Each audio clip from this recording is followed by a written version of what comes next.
Hey, it's Alan, and I just wanted to let you know that you can now listen to the ongoing history of new music early and ad-free on Amazon Music, included with Prime. A couple of years back, I was invited to 606 Studios, which is the headquarters of all things Foo. It's the House of Foo. This is where the Foo Fighters rehearse and record. It's where they have band meetings. It's where they store a lot of their stuff.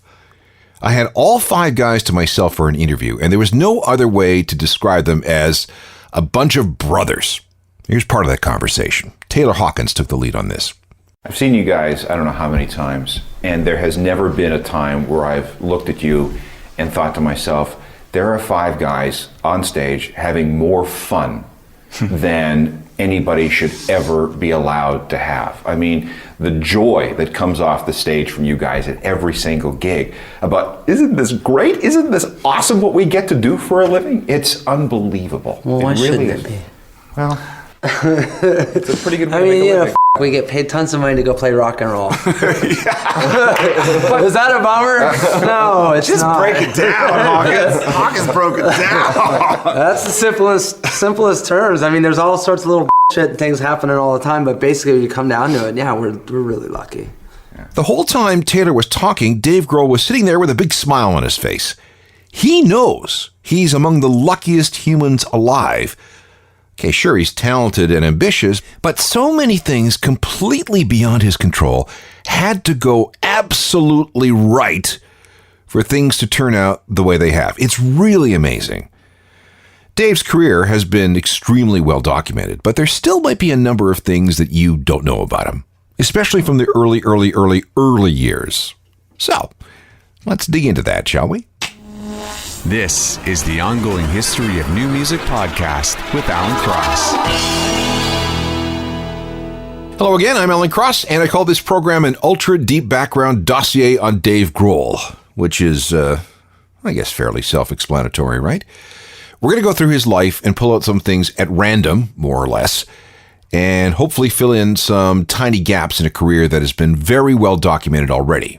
And maybe we'll get more insight into what makes Dave, Dave. Let's begin with this.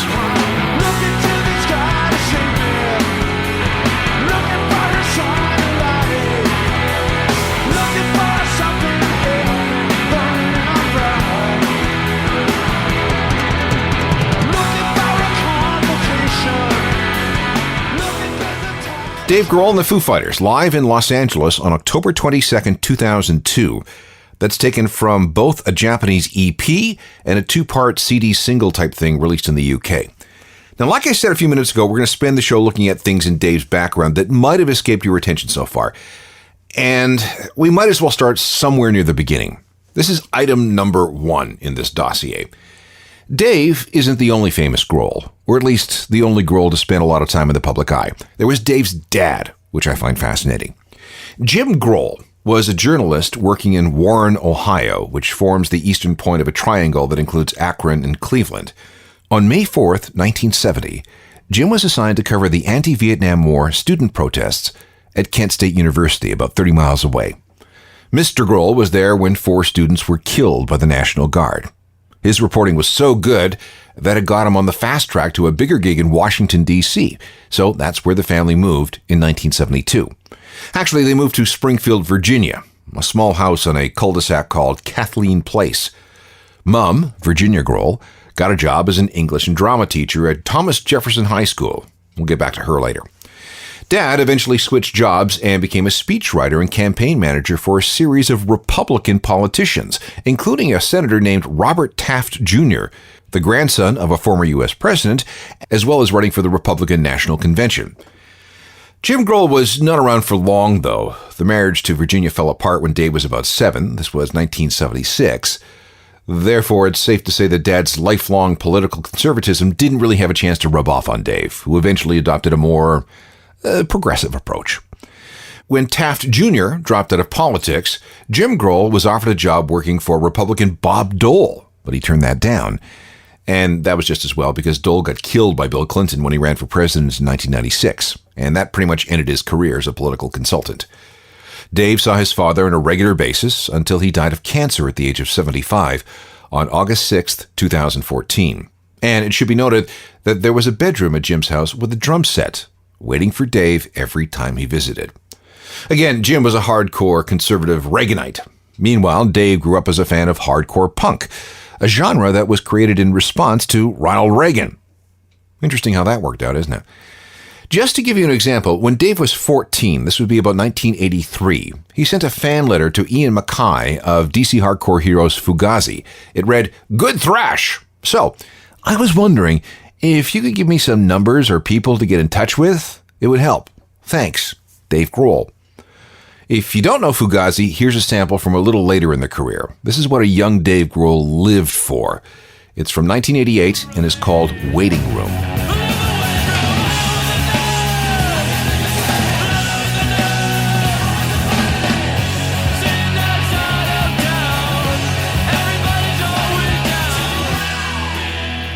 Fugazi, a major influence on the musical universe of a teenage Dave Grohl. However, Fugazi wasn't Dave's first exposure to punk rock, or music for that example. Well, actually, I sort of went in reverse. So I started listening to, I think the first music that I really started listening to was, well, the first album that I got was this K-Tel, like, hits of the 70s record. And we didn't have a record player in our house.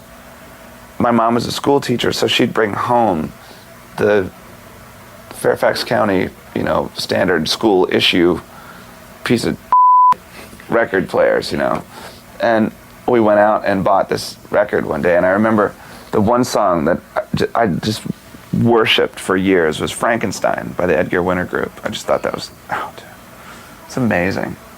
And that kind of turned me on to guitar rock, like big guitar rock. I just thought, this is the greatest. And then we went out and got some Beatles records.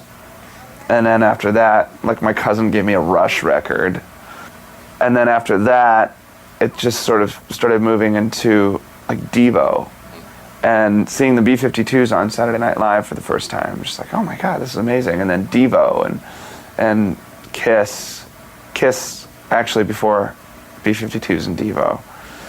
And then after that, by that time I was probably 12 and just discovered hardcore and punk rock.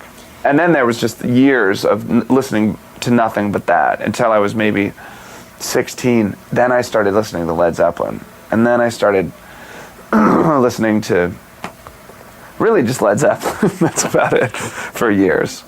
So Dave and his older sister Lisa are living with Mom. But then Mom finds a new boyfriend who moves in with everybody.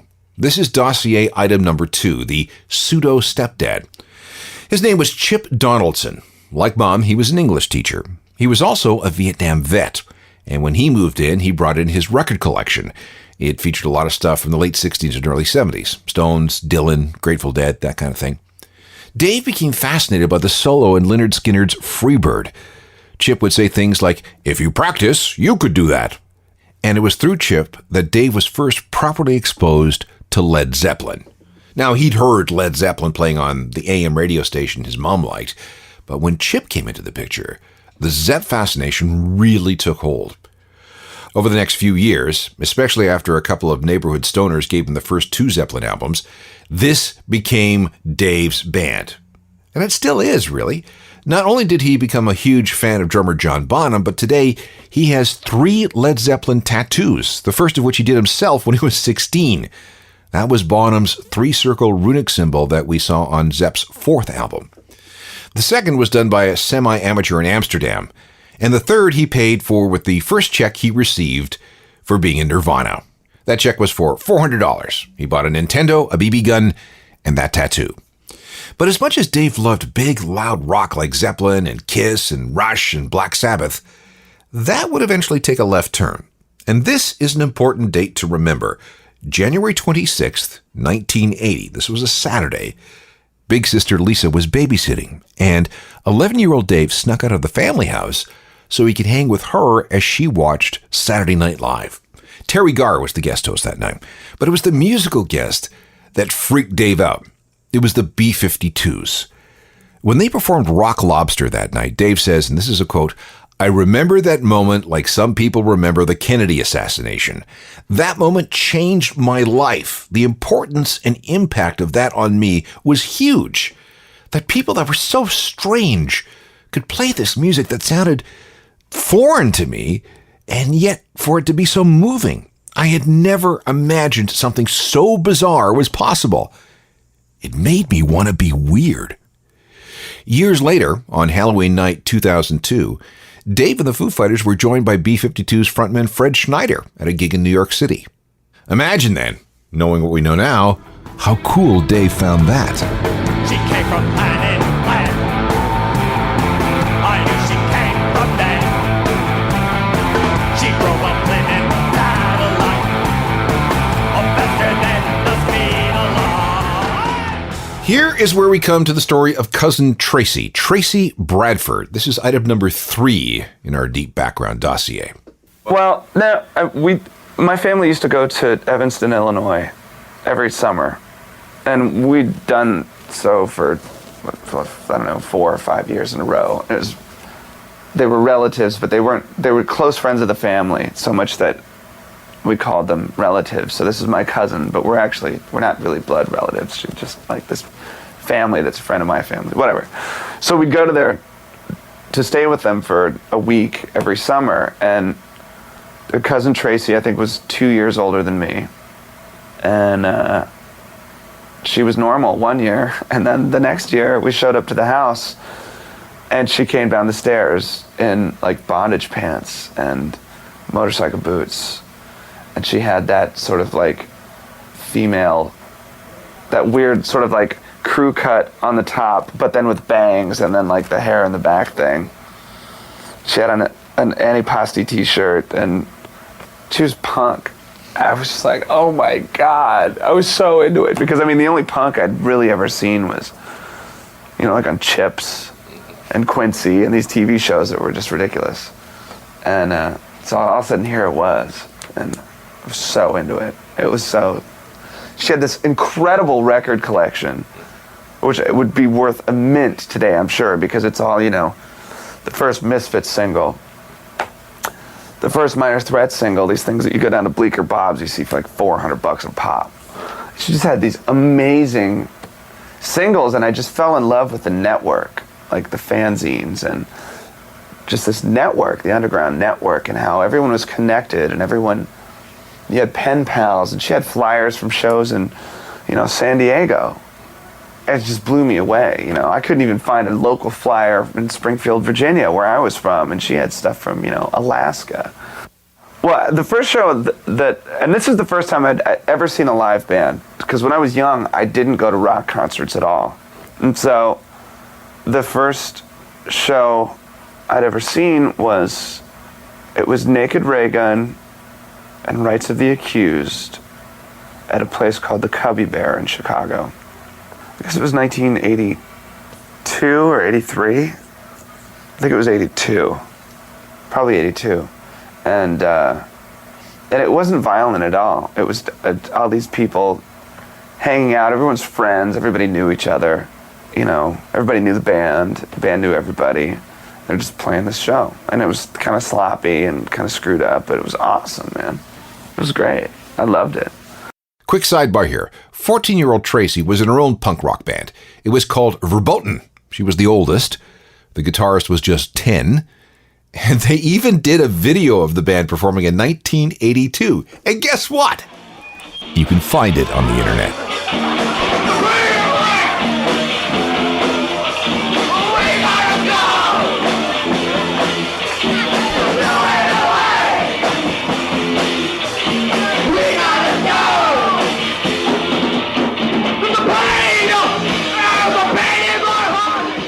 Here's a sample of what 13-year-old young Dave heard that night in 82 at the Cubby Bear in Chicago. This was his first ever concert, thanks to cousin Tracy. Try to imagine him being at this gig. This is Naked Raygun with a track called Swingo.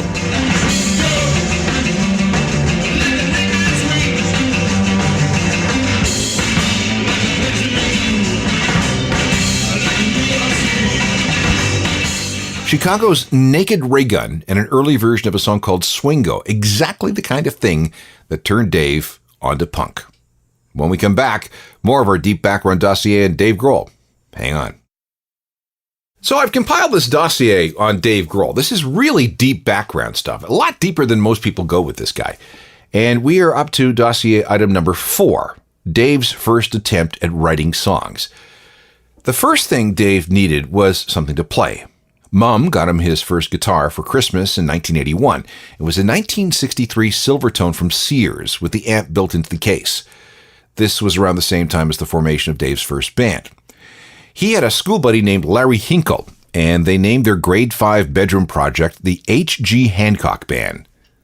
Okay, why? Well, H for Hinkle, G for Grohl, and Hinkle because, well, that was the name of their gym teacher. It was Dave's idea. Hey, listen, Lynyrd Skynyrd's name is a derivation of Leonard Skinner, their gym teacher's name. So if it was good enough for Skynyrd, it was good enough for Dave and Larry. Dave played guitar while Larry cobbled together a drum set consisting of a laundry basket, some pots from the kitchen, and a couple of Mom's knitting needles for sticks.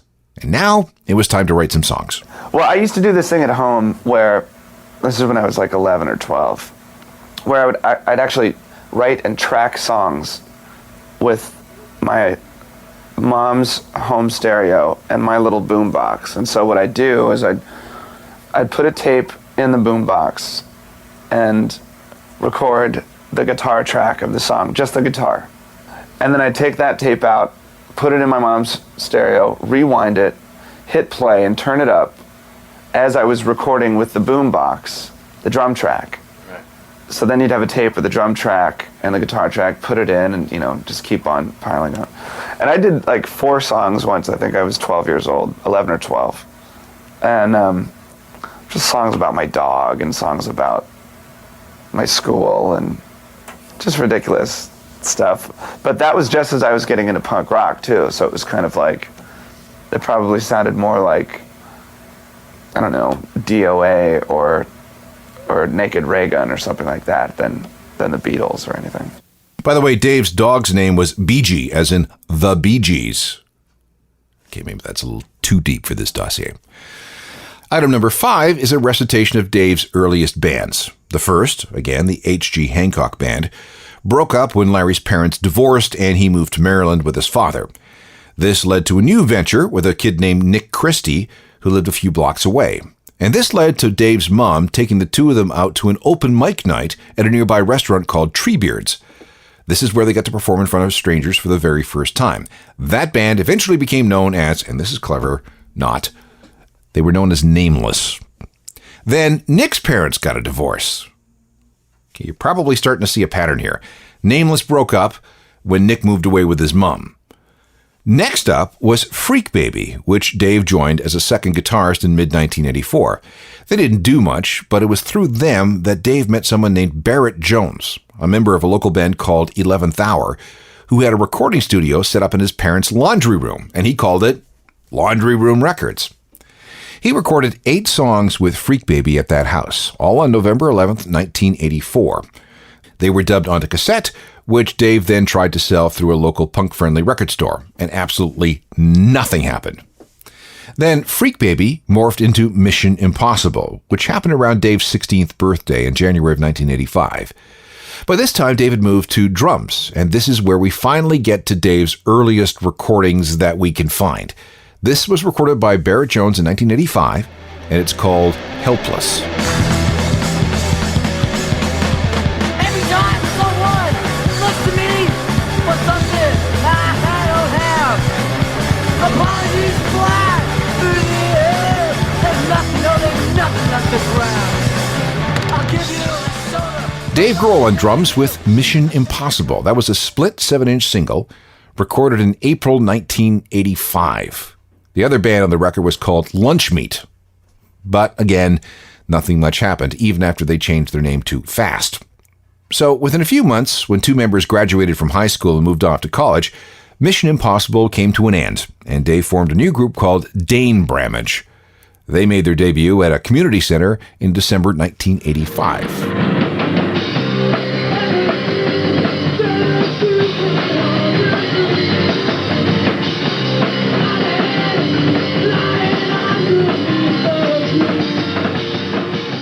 And that's what Dane Bramage sounded like. They released an LP called I Scream Not Coming Down on a California-based hardcore label called Fart Blossom Records, which was released on February 28, 1987. This is the song that leads off the record. It's called The Log.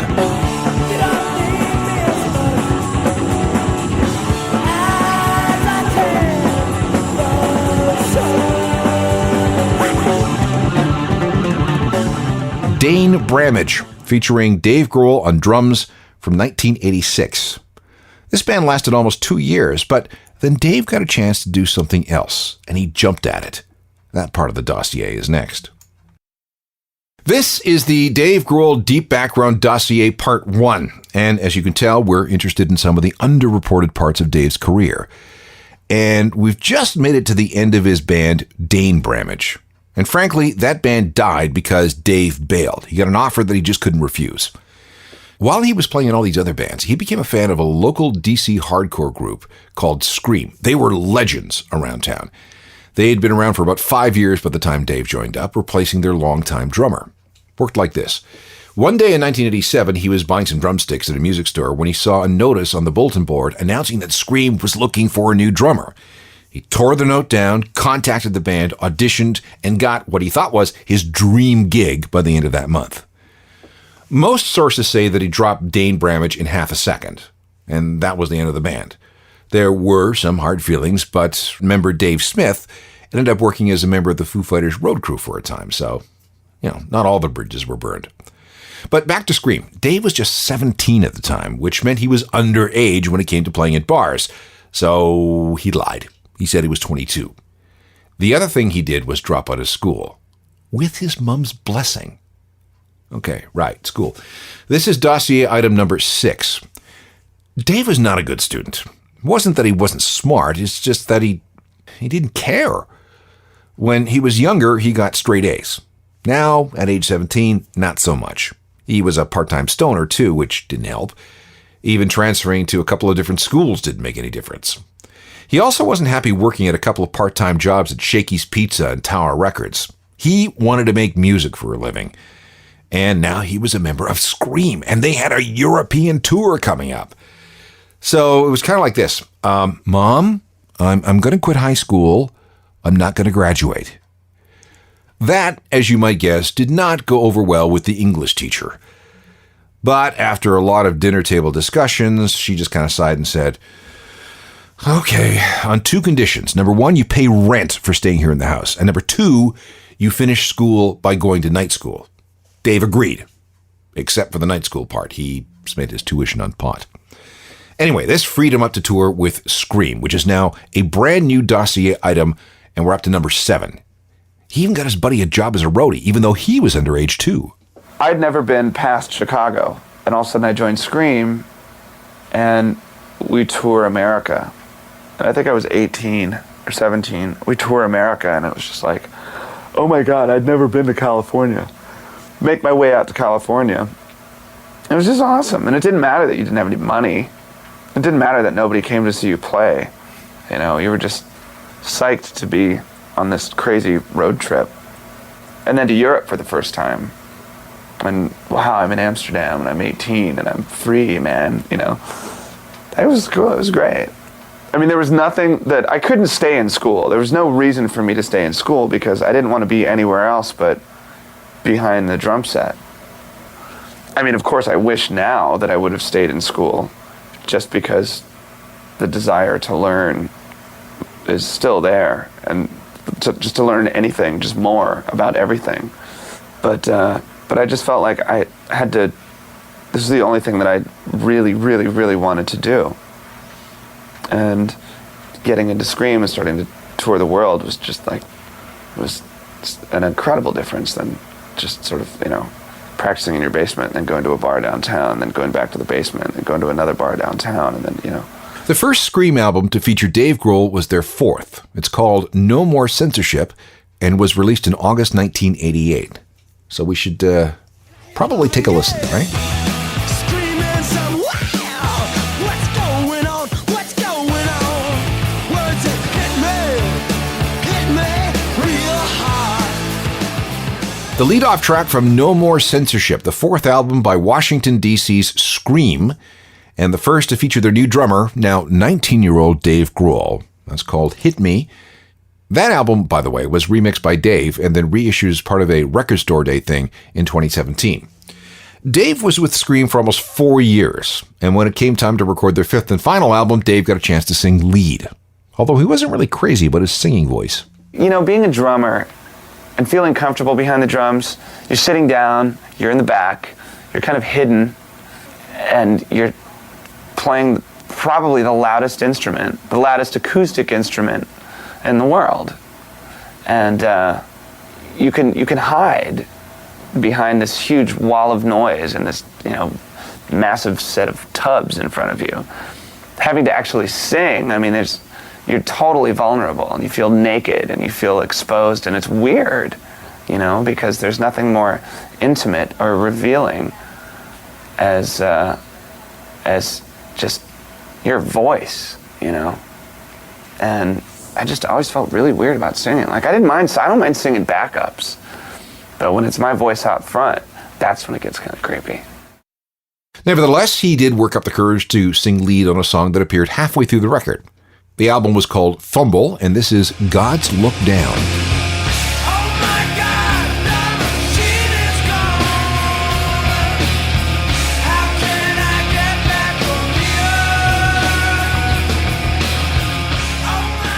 Scream, God's Look Down, featuring Dave Grohl on vocals. That album, which again is called Fumble, was recorded in 1990 but didn't get released until 1993, almost 3 years after Dave joined Nirvana. As you can tell, there are a lot of things about Dave Grohl in this dossier that delves deep into his background, but now we're up to the time he joins Nirvana, which of course leads into the Foo Fighters. And we're done, right? I mean, how much of that part of his career hasn't been documented? Why do you need me for this? Well, this is where I think you'll be surprised. You need to listen to part 2. This program is available as a podcast. Just go to Apple Podcasts, Spotify, or wherever you get your on-demand audio, and you'll find them. They're all free for the taking. If you need regular doses of music news, there's my website, which is ajournalofmusicalthings.com. I update it all the time with stuff about music that I find interesting. Hopefully you will too. And there's a newsletter that goes along with it so you don't miss anything. If you want to connect on Facebook, Twitter, or Instagram, we can do that. And old-fashioned email is always good. alan@alancross.ca. Part 2 of the ultra-deep background on Dave Grohl coming up next time. Technical production for all this is by Rob Johnston. I'm Alan Cross.